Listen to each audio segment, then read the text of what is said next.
So here at Play with Ray, you can expect me to give you my honest opinion and impressions about every game that I play.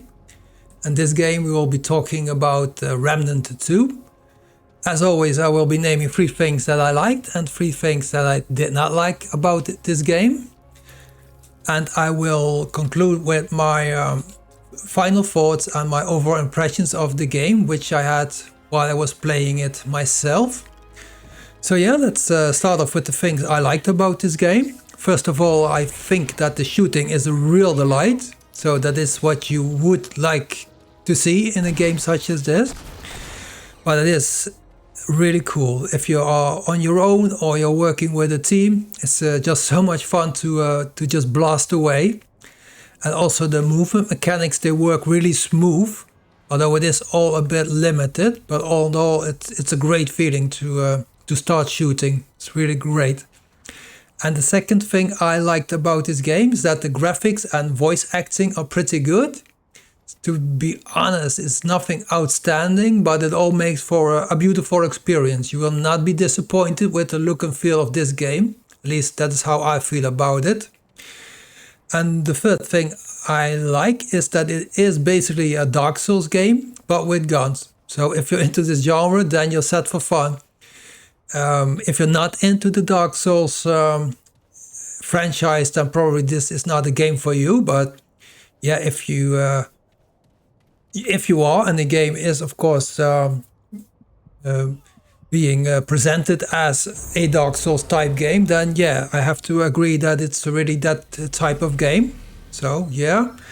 As for the things I didn't like so much about this game, first of all, I have to say it's pretty hard to navigate through the worlds, as the map it does not really provide any obvious clues which are relevant for your current mission. So there is no marker or no way to highlight anything on the map. So you can't pinpoint certain areas or click on a certain mission that will be highlighted. So it makes it really difficult to navigate, and there's also no journal. So it's really kind of hard to know what you're expected to do. Yeah, and for the second thing I didn't like that much is that the game, it really boils down to aiming, shooting, ducking, reloading, and then rinse and repeat. So after a while, it does get a bit repetitive. And also given the fact that the fighting mechanics are quite limited, it does feel pretty boring after a while, I have to admit.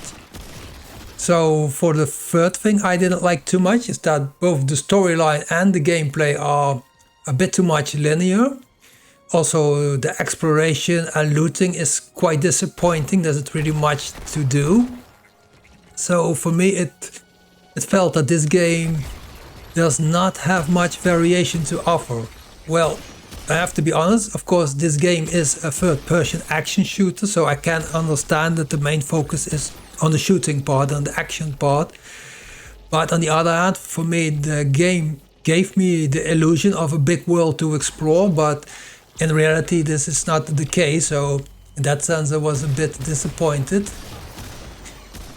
So as for my final thoughts and my overall impressions of the game, I would like to say that for me personally, I feel that this game might not really be anything groundbreaking, and it certainly did not blow me away.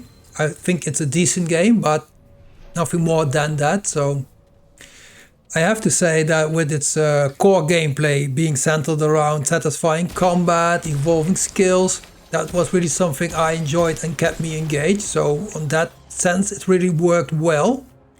I think for fans of flexible and challenging shooters, there is really plenty of stuff to do and plenty of stuff to enjoy. Also, there are some beautifully crafted worlds to explore, but it's more about enjoying the beauty than really having a sense of freedom to roam around and discovering the world as you go. It does feel too linear for me to give you any sense of real freedom. And I also think that the gunplay is quite polished. It's really, really, really good. But the scarcity of weapons was for me somewhat disappointing. You know, this is a shooter game. So I would expect a wide variety of guns, but I basically only had 2 guns I could use. For me, the biggest major flaw in this game still remains is the poor navigation, which really overshadows the otherwise excellent combat, because I was often just running around and really had any clue where I needed to actually be. That's a bit of a pity. I would rather focus on the shooting part than getting a feeling that I didn't know where to go, that I was just feeling lost and wasn't sure how to progress in the game. So I have to say, Remnant 2 really excels in bringing intense action, abundant loot, and much more. So that does compensate for a lot.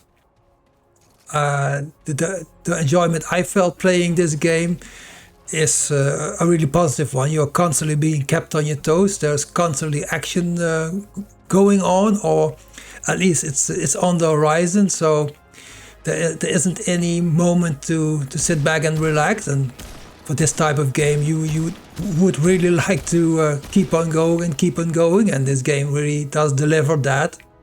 So I feel that if you like a fast-paced game, so where the story is mainly driven by taking out lots and lots of enemies, then this is what you want. This is what you'll get, and this is what you can expect. But if you want the freedom to move around on your own, choosing your own path, setting your own pace, you will not find enough of that in this game.